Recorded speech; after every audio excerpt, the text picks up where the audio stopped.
Sorry ass DJ.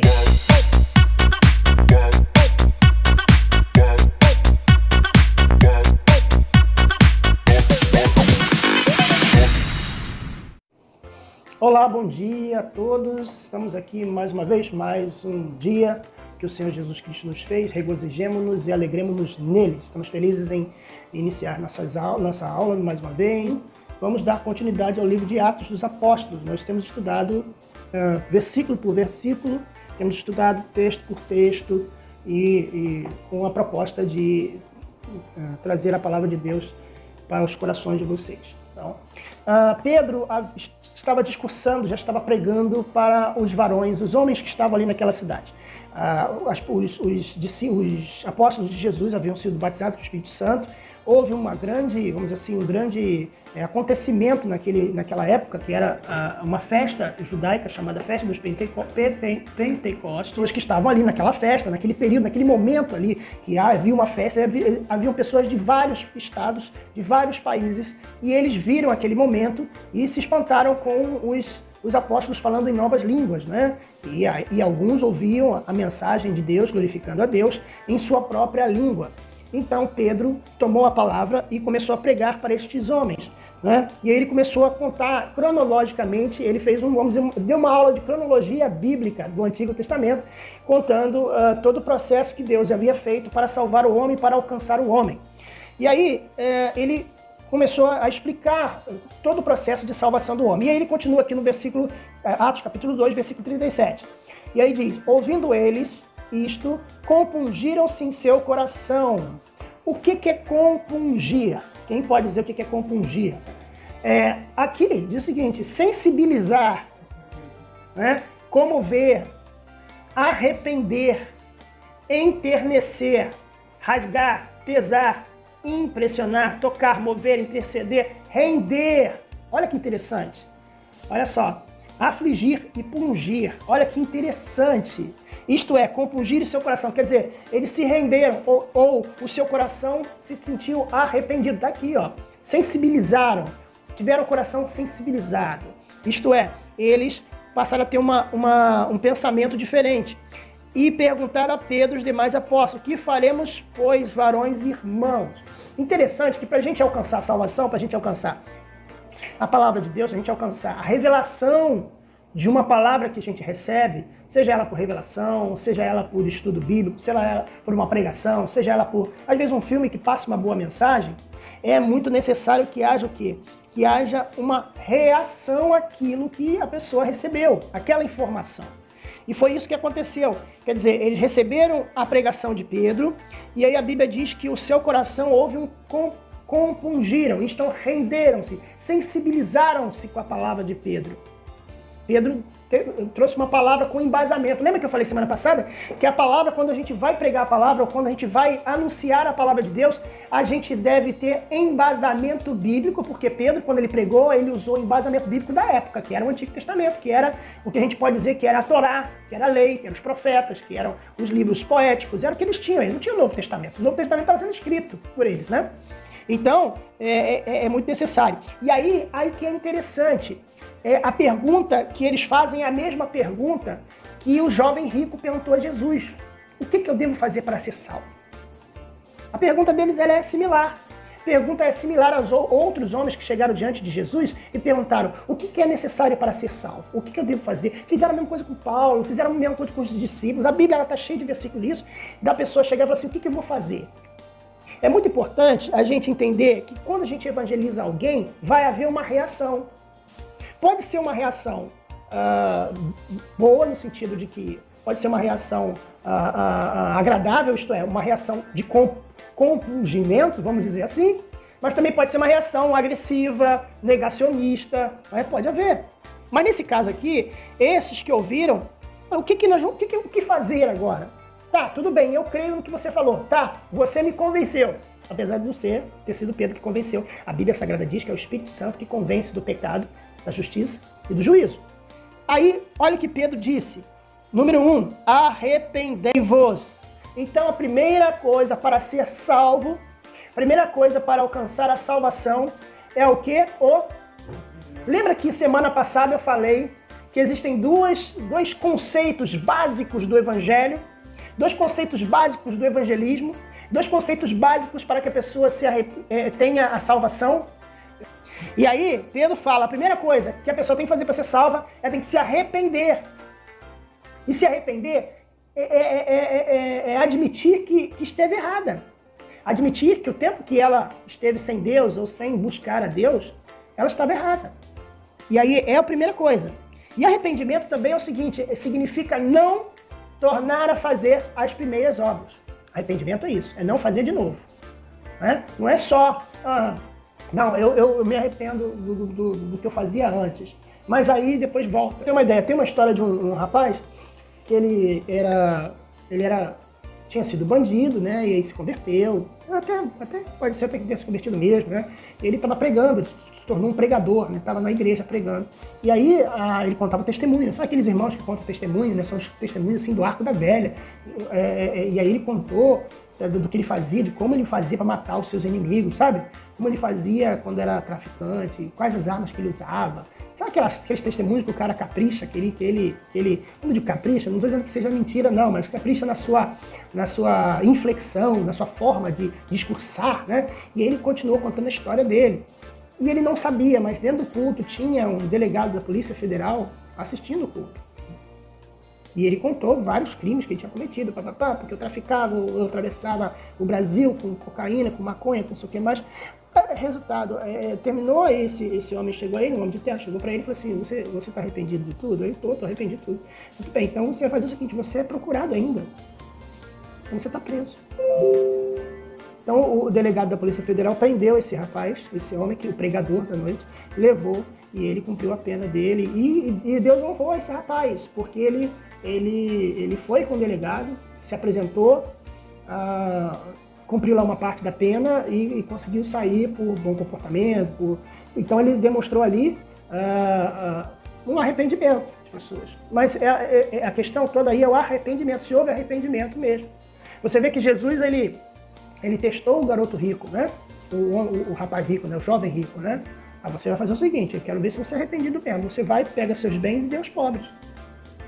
E a Bíblia diz que ele saiu muito triste. Então ali a gente via que aquela pessoa não teve o arrependimento. E aí continua. Número 2, então primeiro tem que ter o arrependimento. Né? Número 2, a segunda coisa que é importante é ser batizado em nome de Jesus Cristo. Né? Então a segunda parte é ser batizado. Então a vida do cristão é se arrepender dos seus pecados, é não voltar a fazer mais aquilo que fazia. E aí a segunda coisa é ser batizado em nome de Jesus Cristo. Aqui há uma controvérsia. Não sei se vocês sabem disso. Vocês já ouviram falar do unicismo? Quem já ouviu falar do unicismo? Você já ouviu falar do unicismo, Lucas? Conhece o que seria esta doutrina? Unicismo hoje em dia existem muitas igrejas unicistas.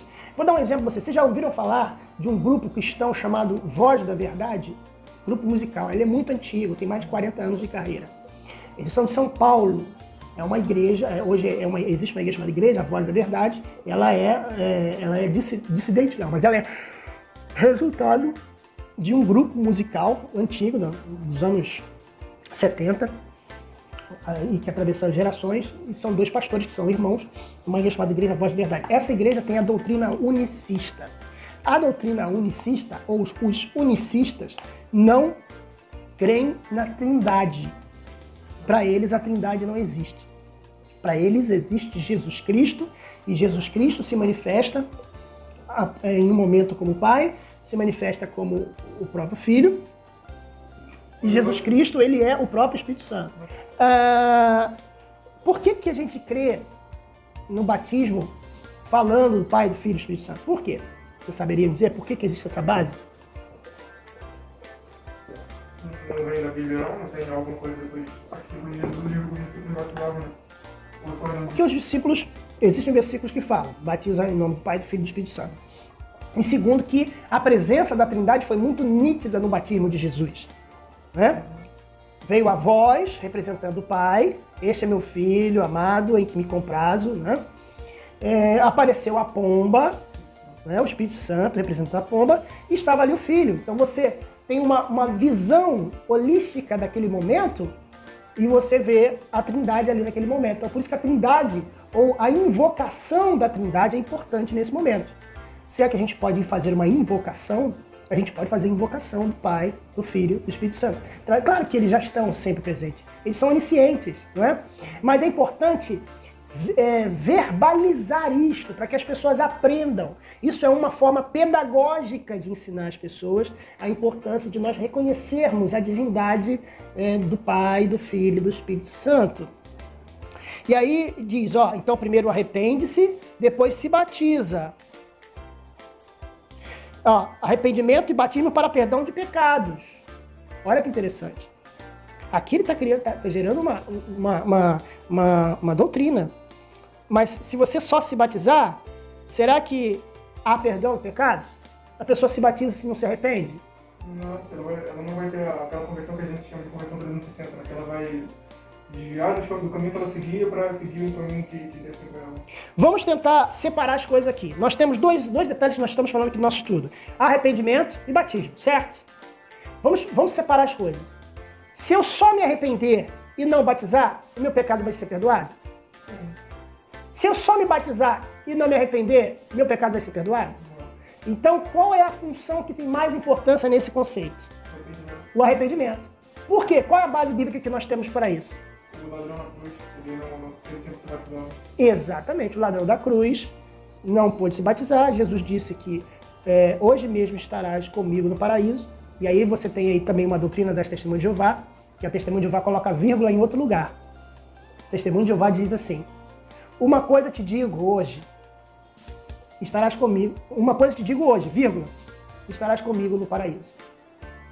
Agora vamos trocar a vírgula. Uma coisa te digo, vírgula, hoje mesmo estarás comigo no paraíso. Tem diferença ou não tem? Jesus está dizendo o seguinte, que imediatamente após a morte do ladrão da cruz, ele estaria no paraíso com Jesus. Tem outro, assim... E o outro entendimento, do Testemunho de Jeová, é que um dia desses, ainda vai acontecer, está longe, você está entendendo? Fala. As pessoas que iam até Jesus, né, que eram curadas, e a mulher samaritana também, exemplo dele, Jesus não batizava de imediato também, as pessoas só se arrependiam dentro dele.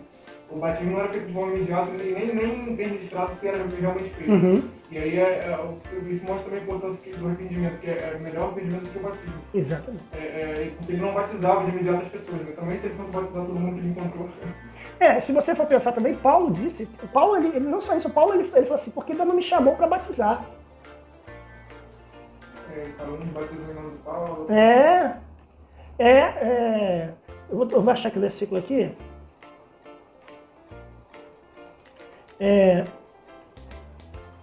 Vamos ver aqui. Paulo fala isso, eu lembro.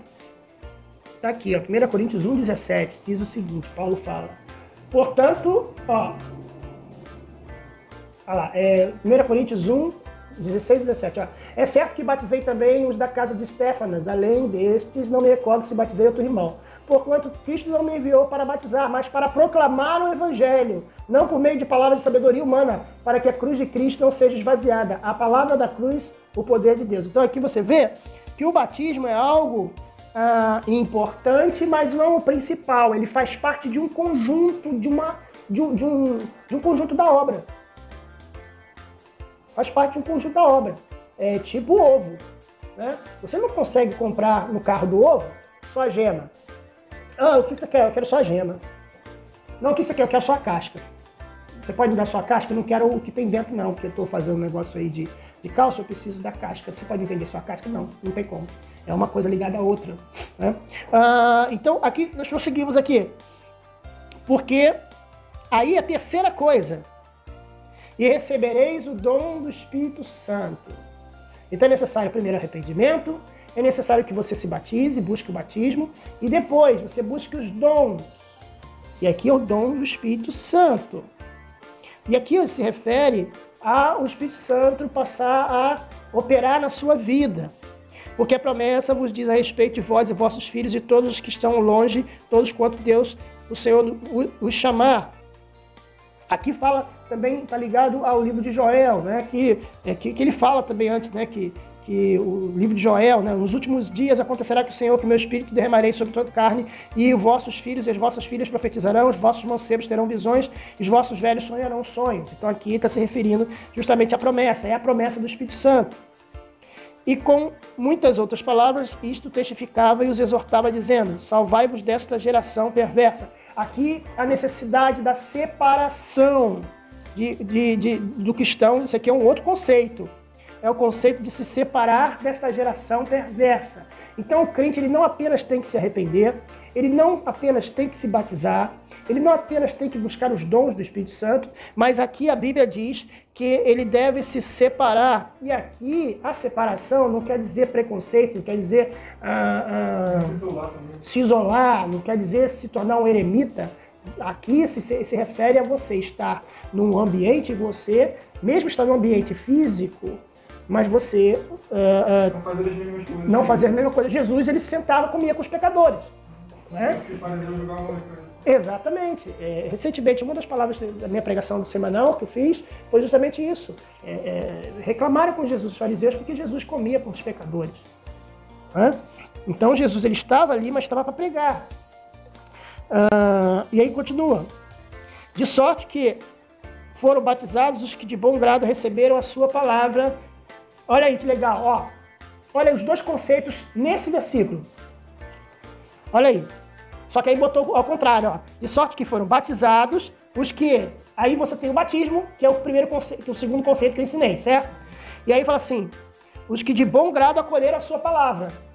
Então aqui você vê um conceito do arrependimento. Um abraço pro pessoal de São Paulo, arrependimento. E naquele dia agregaram-se quase 3.000 almas. Aí agora dali do 42 e 47 fala de como era, ele apresenta o cenário da igreja da época. Olha qual era o cenário, como funcionava, como era a igreja da época. Essas 3.000 almas, certamente, quase 3.000 almas, certamente elas passaram a seguir, vamos dizer assim, as mensagens e as palestras e pregações de Pedro. E aí aquilo ali se tornou uma igreja. Aqui você tem um salto de tempo. E aí diz o seguinte, e perseveravam na doutrina dos apóstolos. Então aqui você tem o seguinte, aqui não é uma pessoa que não conheceu Jesus, aqui são pessoas convertidas.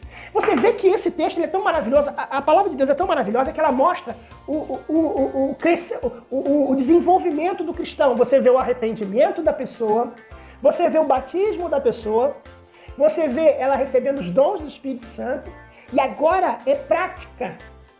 Agora está falando de prática. Primeira prática da igreja do Senhor. Primeira prática daquele que é servo, que decide ser um seguidor do Senhor. Diz aqui, perseveravam na doutrina dos apóstolos. Então aqui, perseverar na doutrina é você manter a doutrina viva. O que é doutrina? O que significa a palavra doutrina? Vários, obviamente, né?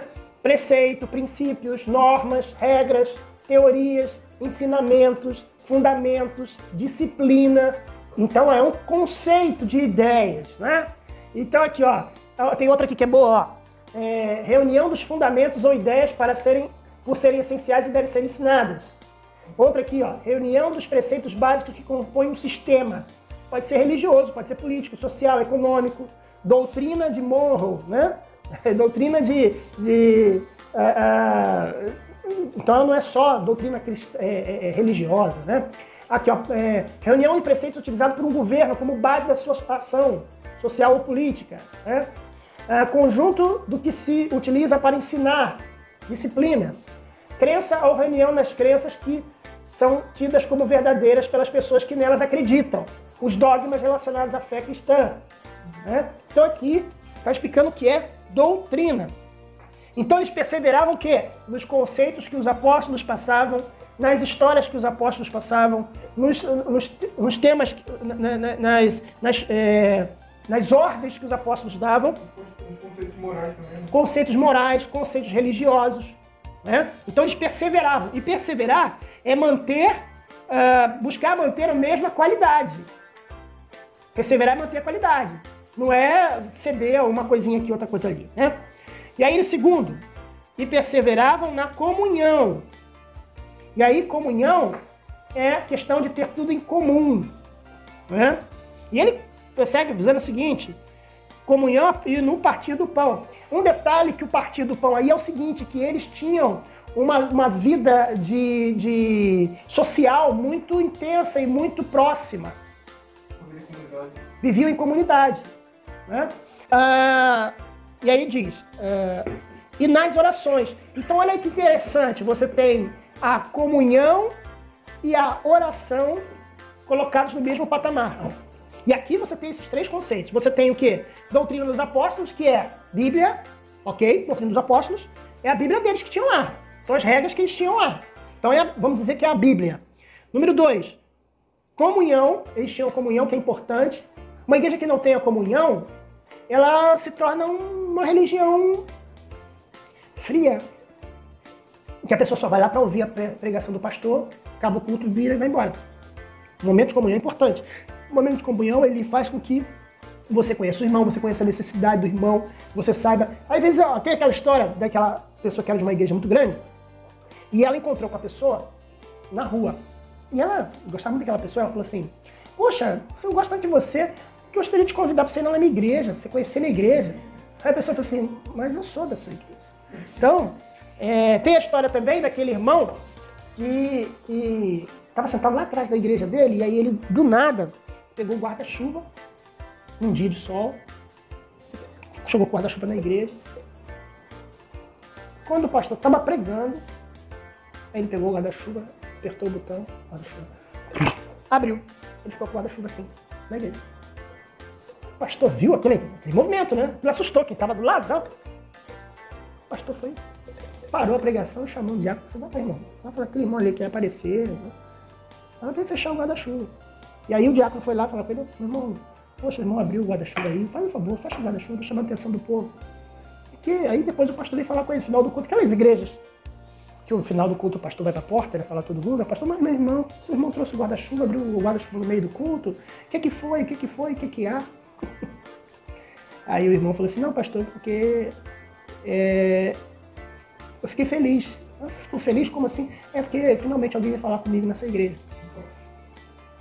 O camarada estava na igreja, já estava alguns tempos na igreja e ninguém falava com ele. Então ele teve que abrir o guarda-chuva para que alguém entrasse em contato com ele, para que ele pudesse ser notado. Ele não tinha sido notado e olha só que legal, ele abriu o guarda-chuva, o pastor já está falando com ele, e o diácono já está falando com ele, e as outras pessoas vieram questionar ele, que você abriu o guarda-chuva? Aquela curiosidade. Então tem igrejas que são tão grandes que não tem a comunhão. A comunhão é isso, o partir do pão é isso. Esse momento é o momento de você fazer um churrasco, é o momento de jogar um futebol, é o momento de você, sei lá, chamar os colegas, os amigos para jogar videogame, sei lá, um boliche, não sei. Mas a comunhão ela é importante, ela reforça a amizade, né? E aí diz, e as orações, também ele fala da importância da oração. Não é só no momento da festa. Você já percebeu que igreja, não sei se o Lucas já percebeu esse fenômeno, eu já estou na igreja, já estou em igreja há mais de 40 anos, é um fenômeno que toda igreja tem, não importa se é pentecostal, neopentecostal, batista, assembleia, universal, o que seja. Quando tem uma festa é cheio. Mas vai ver o culto de oração. É vazio. Por quê? Porque eles acham que é uma coisa mais importante que a outra, né? E em toda alma havia temor, e muitas maravilhas e sinais faziam pelos apóstolos. Então havia ali o resultado de um bom trabalho. Olha aí. Eles criam, estavam juntos, então aqui está falando da comunhão, sobre ter o mesmo pensamento, né? Toda alma havia temor, muitas maravilhas e sinais, quer dizer, os sinais vinham pelo fato de eles estarem fazendo um bom trabalho. E vendiam suas propriedades e fazendas e repartiam com todos segundo o que havia de mister, de necessidade. Aqui é muito importante porque aqueles que são os comunistas gospel ou aqueles que dizem que a Bíblia é comunista, que Jesus seria taxado de comunista na sua época, né? Jesus seria taxado de comunista na sua época. Por quê? Porque Jesus falava em dividir, né? E o que é o comunismo? Dividir. O comunismo é ninguém é rico, ninguém é pobre, todo mundo ganha a mesma coisa. Não é esse? Não é isso que o comunismo prega? É assim que o comunismo prega. Ninguém é rico, ninguém é pobre. Todo mundo ganha a mesma ração, todo mundo ganha a mesma roupa, todo mundo é igual. É assim que prega a ideia socialista, comunista? Só que quem é que divide isso? Quem é que tomou essa decisão? Quem é que faz essa divisão? O Estado. É o Estado. é um grupo de lideranças políticas que determinam o quanto vai para cada um. Na China, como é que é? O governo chinês ele determina uma coisa tem que ser cumprida. Então, essa divisão de bens, né, ela é forçada. Vai no comunismo dizer que você não quer dividir a metade do que você tem com o seu amigo. Você é o quê? Preso, você perde o seu bem. É assim que é o comunismo. Só que aqui não é. Sabe por quê? Porque as pessoas, elas de pronta vontade, olha o que diz, e vendiam suas propriedades. Olha, suas propriedades. Aqui você vai ver um conceito conservador. Quais são os conceitos conservadores? Um dos conceitos conservadores é a propriedade privada. Um dos conceitos conservadores é você ter a sua propriedade. Aqui está dizendo, falando sobre propriedade privada. E vendiam suas propriedades. Isto é, elas eram da pessoa. Mas ela dava porque ela amava. Ela não dava porque o Estado separava. Ela queria dar. É diferente, muito diferente. Por isso que eu digo, Jesus nunca era comunista. A mensagem de Jesus não é comunista. A mensagem de Jesus é se doar. Vendiam as suas propriedades e as suas fazendas. Olha aí. E repartiam com todo segundo que era necessário. Isto é, se eu tenho a minha fazenda e a igreja está todo mundo satisfeito, eu não preciso desfazer. Não é algo obrigatório. E aí você vê que não é mais uma prova de que não é um pensamento socialista. Porque, independente de você precisar ou não, você tem que dar. Acho que Pedro fala, vocês decidiram vender suas propriedades e ainda assim criaram mentiras ao Espírito Santo. Mentiras a Deus. E aí ele diz, para finalizar, nós estamos finalizando aqui, e perseverando unânimes todos os dias. Isso é muito importante aqui, minha mãe marcou aqui, ó, perseverando unânimes todos os dias. Isto é, não era um período específico, não era um auxílio emergencial que dura um ano, sei lá. Era todos os dias, isto é, tinha aquela preocupação. Olha, em que locais? Em que locais? No templo, e partindo o pão em casa. Comiam juntos com alegria e singeleza de coração. Simplicidade, não havia uma ostentação. Não tinha ostentação aquele que achava-se bam, apesar de ter a sua propriedade privada. E comiam juntos com alegria e singeleza do coração. Aqui se refere a uma festa que existia na época, que é chamada Festa do Amor. Você já ouviu falar disso? Existia na época, a igreja primitiva tinha uma festa chamada, isso aí na arqueologia, a história, ela mostra isso. Existia uma festa chamada Festa do Amor, em que os discípulos, os apóstolos da igreja cristã primitiva faziam, que era um grande jantar, com frutas, com muita alimentação, e ali eles faziam uma distribuição de alimentação para todos. E louvando a Deus, aí olha só, você tem um resultado como este movimento que a gente está lendo aqui hoje, estudando hoje aqui, ele se retroalimenta. Ele é um círculo, no bom sentido, um círculo vicioso. Você tem lá em cima o arrependimento, você tem a sequência o batismo, você tem na sequência o recebimento dos dons do Espírito Santo, você tem na sequência a leitura, a perseverança na leitura, nas regras, você tem a comunhão, você tem a oração, e olha só o resultado de um processo muito bem montado, de uma estrutura muito bem montada. Olha aí, você está vendo um conceito de uma igreja muito bem montada. Resultado, olha o resultado, não tinha evangelismo. Olha o resultado. Louvando a Deus e caindo na graça de todo o povo. O senhor é na simpatia de todo o povo? Tem uma versão que diz, e caindo na simpatia de todo o povo. O que o senhor aí diz? Você viu aí? Vê se é. Tá, então, tem uma versão que diz, e caindo na simpatia do povo. E caindo no gosto do povo. 46, não. Oi? 46. Isso, 47. É a NVI. Louvando a Deus e tendo a simpatia de todo o povo. Olha aí, as pessoas viam como era o procedimento deles, ou como diriam os paulistas, as pessoas viam os procedimentos deles. Olha aí. E caindo na graça do povo, e todos os dias o quê? Não fazia evangelismo, quer dizer, o evangelismo deles era a vida deles, a vida pregressa deles. As pessoas viam que aquilo era bom, que aquilo tinha uma transformação, que aquilo tinha uma mudança. E aí, a Bíblia diz que o Senhor é quem acrescentava à igreja aqueles que haviam de se salvar.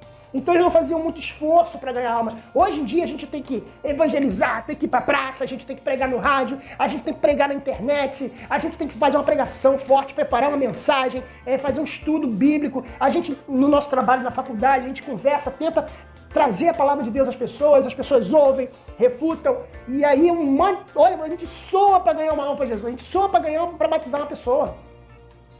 E batizar é um outro detalhe que também, às vezes até ganha a pessoa para Jesus, mas a gente não batiza aquela pessoa. E aqui diz que eles tinham um resultado maior de conversão. Todos os dias, não está escrito todos os dias? E todos os dias acrescentava ao Senhor aqueles que haviam de se salvar, não é isso? Então, todo dia tinha conversão, porque a igreja tinha um proceder correto. Nós esperamos que a igreja de Cristo tenha o proceder correto e certamente ela vai ter resultados, como o versículo 47 aqui apresenta. Perseverando unânimes, perseverando na doutrina dos apóstolos, perseverando nas orações. E aí sim, o resultado de uma igreja que faz isso, acrescenta ao Senhor aqueles que vão se salvar. Tá certo? Bem, terminamos essa aula. Muito obrigado por você ter ficado com a gente. Essa aula está disponibilizada para você aqui na nossa página, aqui, nessas páginas. E também, em breve, no YouTube, ela é mais enxuta, né? A gente dá uma editada nela e ela fica menor, mas com todos os conceitos juntos, tá bom? Deus abençoe vocês poderosamente. Até o próximo. Fica na paz de Jesus.